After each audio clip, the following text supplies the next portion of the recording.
హిమాచల్లోని పలు జిల్లాల్లో ట్రాఫిక్ ఇబ్బందులు లేకుండా రోడ్లను క్లియర్ చేసే పనులు ముమ్మరంగా సాగుతున్నాయి. ఎత్తైన పర్వత ప్రాంతాల్లో సుమారు 3 అడుగుల మేర మంచు కురిసిందని, కొన్ని చోట్ల 4 అడుగుల మేర నమోదైందని అధికారులు తెలిపారు. నిత్యావసరాలు రవాణా విషయంలో ఇబ్బంది పడుతున్నట్లు స్థానికులు చెప్పారు.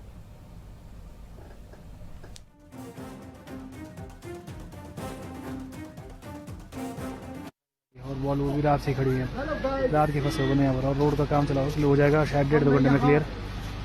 और ऐसे नहीं अपडेट के लिए फॉलो। వింటర్ సీజన్లో వీరభూమి హిమాచల్ ప్రదేశ్ను హిమపాతం ముంచెత్తింది. రాష్ట్ర వ్యాప్తంగా భారీగా కురుస్తున్న మంచు వర్షంతో జనజీవనం స్తంభించింది. సిమ్లా, కులు, లాహౌల్, స్పితి, చంబా, కిన్నౌర్ జిల్లాలో పెద్ద ఎత్తున మంచు పడుతుండటంతో ఎక్కడికక్కడ రోడ్లు బ్లాక్ అయ్యాయి. రవాణా వ్యవస్థకు తీవ్ర ఆటంకం కలుగుతోంది. రాష్ట్ర వ్యాప్తంగా సుమారు 600కు పైగా రోడ్లు మూసుకుపోయాయి.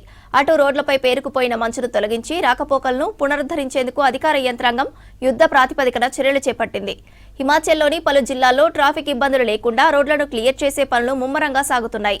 ఎత్తైన పర్వత ప్రాంతాల్లో సుమారు 3 అడుగుల మేర మంచు కురిసిందని, కొన్ని చోట్ల 4 అడుగుల మేర నమోదైందని అధికారులు తెలిపారు. నిత్యావసరాలు రవాణా విషయాల్లో ఇబ్బంది పడుతున్నట్లు స్థానికులు చెప్పారు. अपडेट के लिए फॉलो।